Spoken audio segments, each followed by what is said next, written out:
Bobby Manning here. Welcome to Watch the Breakdown, a la Drake, where we break down the most important Celtics games, other games around the NBA. The Celtics are still alive, so we're going to stick with them on a day where they're going to play a Game 6 with the Heat.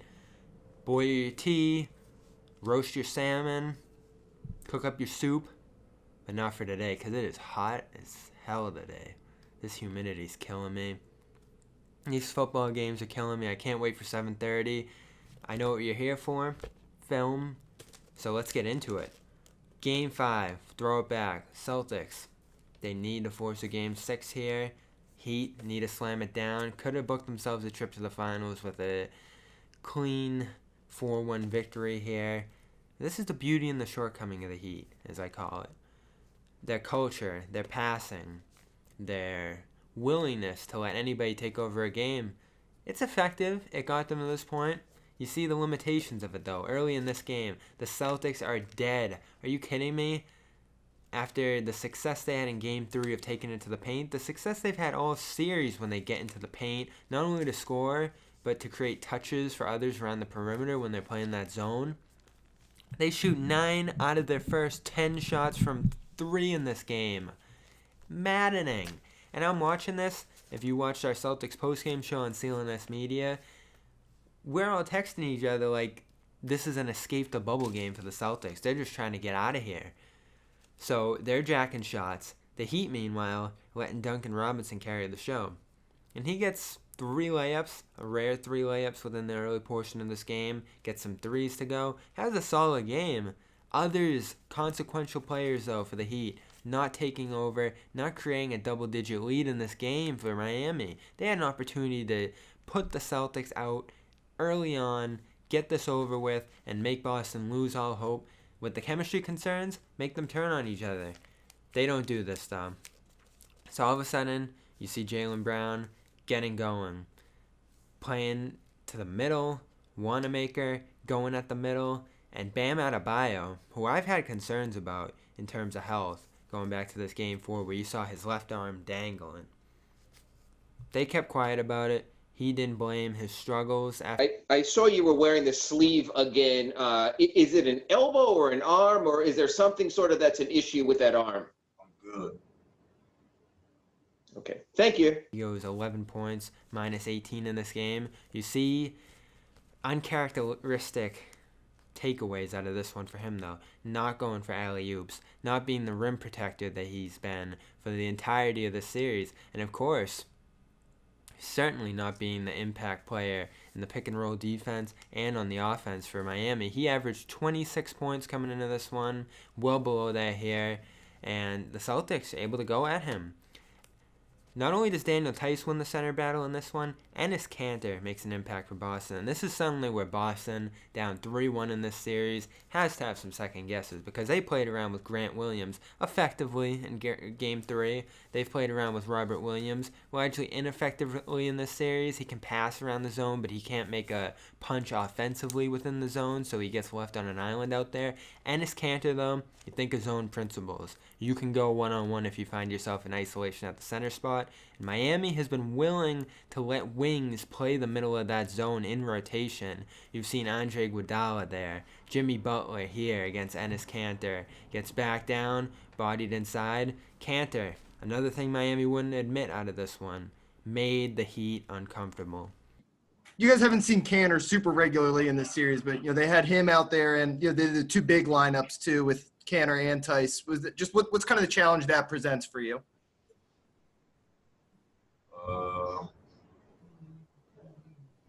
It seems like Kanter's a guy you obviously. It doesn't seem like you switch as much off of him. Does that kind of present a different challenge for the defense?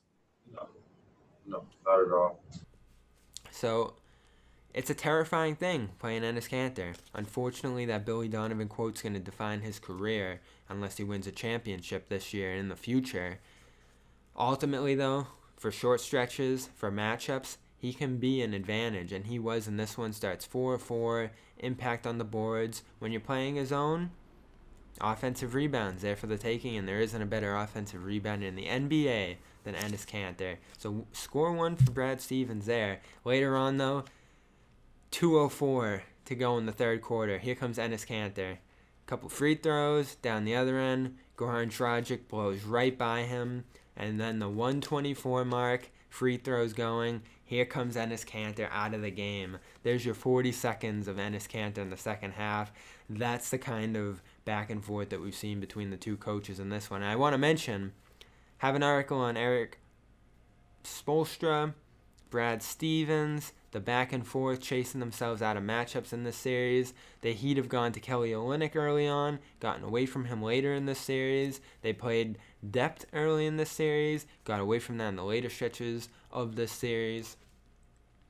Meanwhile, Stevens, you've seen the rotation at center. You've seen him sparingly go to the bench, go back to a tighter rotation. There's a lot of give and take between Brad Stevens and Erik Spoelstra in this one, including the use of the zone. Miami did not use the zone as much in Game 5. That's something that probably freed the Celtics up to some degree. Another thing you're going to hear, Jimmy Butler, fine with being the facilitator, the passive leader of this Miami offense. Now, don't get me wrong, 18 points a game isn't a joke. You see in this one, though, standing on Kemba, Tyler Hero getting Marcus Smart. Tyler Hero, 37 points in Game 4. Game 5 gets more tough matchups on the perimeter. That leaves Butler on Kemba Walker on a play like this. They can't get it to him. He doesn't get himself open in that spot. Turnover Tyler Hero. Hero had less than 10 points until a flurry of garbage time makes in this one. Celtics have adjusted to those perimeter guys when they've hurt them. They've gotten more aggressive on the perimeter, chasing down passes, stealing a ball like Marcus Smart does on Goran Dragic here to get the breakouts going in the second half. That's ultimately what put the Celtics wide ahead of Miami. And they've done that plenty in the first half of these games tonight. Flip that on their head. First half, they played like the series was over. Second half, they got aggressive, built a double-digit lead, didn't give it up. Another observation out of this one. Jayson Tatum loves Enes Kanter. Now, I made these comparisons on Celtics postgame, like a pitcher and a catcher. You have preferential centers screening on the Celtics team from what I can see. Daniel Tice, he's who Kemba Walker wants to see on the floor. And you see it here on the left wing. Finally gets these outside screens right in this game, uses it himself occasionally to get on the short roll and score in this game. Here on the left wing, it frees up Kemba Walker for a three. Not something you've seen much against the Miami zone in this one, but Daniel Tice, as Coach Nick has talked about over on his channel, need to switch up from using an inner screen right into the center of the defense to an outer screen that frees up the wings, whether it's the ball handler or a pass out to the wings. And you see the Celtics in this one too, trusting each other in diagonal fashion. Jayson Tatum, this post-up, gets it out to Jaylen Brown on the wing. Jaylen Brown has proven all season long he's the best corner three-point shooter in the league, right up there with P.J. Tucker. Nails this one. Here's the diagonal from Kemba to Brown in the corner. Tatum gets a diagonal from Brown from the wing to the corner. Those side-to-side passes in this game spur Boston's offense, get them to 120 points against one of the toughest defenses in the NBA, and that's while doing nothing in the first quarter. There's a trust, there's a cohesion between teammates in this one. Walker, diagonal to Tatum here. Is exactly what you're looking for from this offense. All of a sudden, paint touches allow you to go from 1 for 9 from 3 at the beginning of this game, pretty much taking all your shots from 3, to 56 points in the paint, devastating the Heat inside. Look at this one. Smart, Tice, you talk about that pick and roll. Get Smart into the thick of the defense, collapse it, break it out to Jayson Tatum for a 3. Jaylen Brown walking through the defense here. And this is where the game really started to get away from Miami. Trust factor. This team, they've had fights. They've had a locker room scuffle. Here in transition, Kemba. Can he take it himself here? No. Gordon Hayward, who's hobbled. Out on the run, open, eyes him, hits him with the alley-oop. Now this is a Gordon Hayward alley-oop for sure after all the ankle injuries he's had in his career. Not above the rim, it's well below the rim. This is the kind of alley-oop that myself and you would be finishing. unlike a Robert Williams alley-oop. Still, it works. The trust factor's there in this game, and this is why the Heat have to be scared. Also have to be scared of Jimmy Butler. Trying to take it over in the later stage of these games, he hasn't been able to. Even if he tried to be more assertive, I don't think Boston's defense would be susceptible to giving him up shots. He's a 22% three-point shooter in this series. Not going to hurt you out there, and that's an area that the Celtics have been taking advantage of too. Heat go 19% from three in this one. Eric Spoelstra, one of the rare things he has said is praise for the Celtics, and he's right about that. This Celtics team, they know how to defend a three-point shooter. You see on these misses here by Tyler Hero throughout the game, they lock him up. They tighten his airspace without fouling. These are fundamentals, almost Patriots-like, of working around the rules, of being in the right place, right position to cut off these three-point shots against, whether it was them or Utah, the best three-point shooting team in the NBA. One concern for the Celtics, though, this isn't all green goggles here. This play late in the game, Daniel Tice gets a key putback, essentially the game winner, putting Miami away by double digits. I see Jayson Tatum jacked up like this, walking away, thought it was the putback. On a night where he got 14 free throws, he wanted 2 more there, and he was doing it to the ref. We've seen Tatum get teed up throughout these playoffs. We've seen him stay back on offense, complain about calls while the Celtics get hurt in transition, especially in that Toronto series. They didn't need... I get it.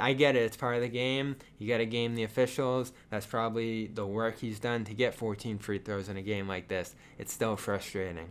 Show your teammates some love. Get jacked up at Tice. Tice had 15 points, 13 rebounds in this game. But Jayson Tatum was tough on him after Game 4. Game 5, he did everything the Celtics needed him to. Also became the first player under 23 years old to have 25 points, 10 rebounds, 5 assists in 5 separate games in the postseason. So Jayson Tatum doing things that no one has done.